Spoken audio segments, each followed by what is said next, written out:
संसद के मानसून सत्र के तीसरे हफ्ते का आज दूसरा दिन है या ये कहें कि 12वां दिन है और ऐसे में आज भी सत्ता पक्ष और विपक्ष के बीच में तीखा राजनीतिक संघर्ष देखने को मिलने वाला है। दोनों पक्षों ने सदन के भीतर और बाहर अपनी अपनी रणनीतियों को अंतिम रूप दे दिया है, जिससे आज कार्यवाही बेहद ही हंगामेदार रहने के आसार है।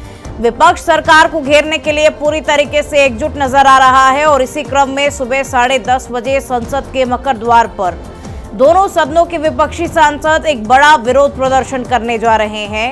इस प्रदर्शन का मुख्य उद्देश्य दिल्ली में 20 जुलाई को हुए छात्र आंदोलन पर पुलिस कार्रवाई को लेकर गृह मंत्री से जवाब मांगना और अयोध्या के राम मंदिर में मिले दान चंदे में कथित हेराफेरी के आरोपों को उठाना है। और इसी के साथ में आपको बता दें कि आज की कार्यवाही के दौरान विपक्ष का मुख्य फोकस 20 जुलाई को दिल्ली में छात्र आंदोलन पर हुई पुलिस कार्रवाई को लेकर गृह मंत्री अमित शाह से तीखे जवाब मांगने पर है और इसके साथ ही अयोध्या राम मंदिर ट्रस्ट को मिलने वाले दान चंदे में कथित हेराफेरी और चोरी के गंभीर आरोपों को सदन के पटल पर जोरदार तरीके से उठाने की रणनीति बनाई गई है। ऐसा लग रहा है कि विपक्ष का इरादा इन मुद्दों पर सरकार को बैकफुट पर लाने का है। विपक्ष अपनी पूरी रणनीति बना चुका है। मॉनसून सत्र का 12वां दिन आज है और आज की कार्यवाही भी बहुत ही ज्यादा हंगामेदार रहने के आसार लग रहे हैं।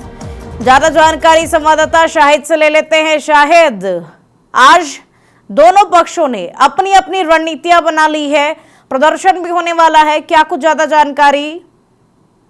जी बिल्कुल, संसद के मानसून सत्र का आज जो है 12वां कार्य दिवस है और तीसरे हफ्ते का दूसरा दिन है। आज सत्ता पक्ष और विपक्ष के जो भी जोरदार टकराव के पूरे आसार है। पिछले कई दिनों से लगातार हंगामे के बीच सदन की कार्रवाई जो है प्रभावित होती रही है, लेकिन सरकार अपने विधायी एजेंडे को आगे बढ़ाने के लिए पूरी तरह तैयार है, जबकि विपक्ष भी कई अहम मुद्दों पर सरकार को घेरने की रणनीति भी बना चुका है।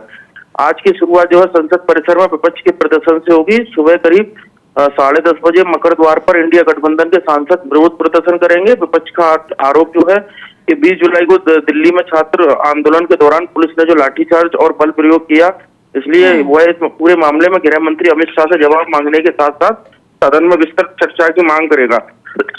इसके अलावा अयोध्या के राम मंदिर ट्रस्ट को मिले दान में कथित अनियमितता का मुद्दा जो है वो भी विपक्ष प्रमुखता से उठाने की तैयारी में है। विपक्ष की कोशिश रहेगी कि इन दोनों मुद्दों पर सरकार को बैकफुट पर लाया जाए और सदन में लंबी चर्चा कराई जाए। दूसरी तरफ सरकार ने भी अपनी रणनीति तैयार कर ली है।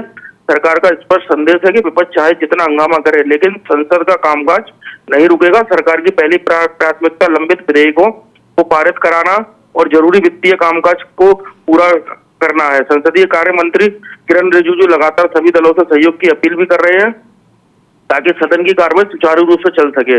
अगर बात की जाए तो शायद देखिए, सहयोग की अपील तो कर रहे हैं, लेकिन उस अपील का कुछ असर होता हुआ विपक्ष पर नजर नहीं आ रहा है, क्योंकि विपक्ष तो पहले से ही रणनीति बना करके बैठा हुआ है कि हम तो संसद को चलने ही नहीं देंगे। संसद अगर चलेगी ही नहीं तो जो मुद्दे हैं उन पर चर्चा कैसे होगी, बिल पास कैसे होंगे?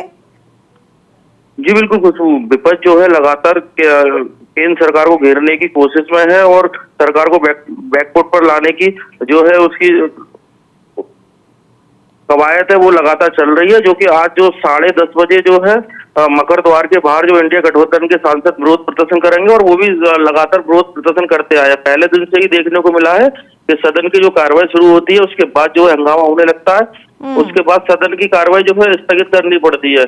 6 दिन लगातार कार्रवाई स्थगित करने के बाद फिर दो दिन कार्रवाई चली। उसके बाद फिर लगातार जो अगर कल की बात की जाए तो कल भी जो है सदन की कार्रवाई शुरू होते ही 2 से 3 मिनट चली। उसके बाद जो विपक्ष के सांसद लगातार हंगामा करते रहे, नारेबाजी करते रहे। उसके कारण जो जनता को जो फायदा होने वाले विधेयक है उन पर चर्चा नहीं हो पा रही है और जो बचे हुए विधेयक है वो पारित नहीं हो पा रहे हैं। कुछ अब देखने वाली बात होगी कि आज का दिन कैसा रहता है। शायद बने रहेगा आप हमारे साथ में।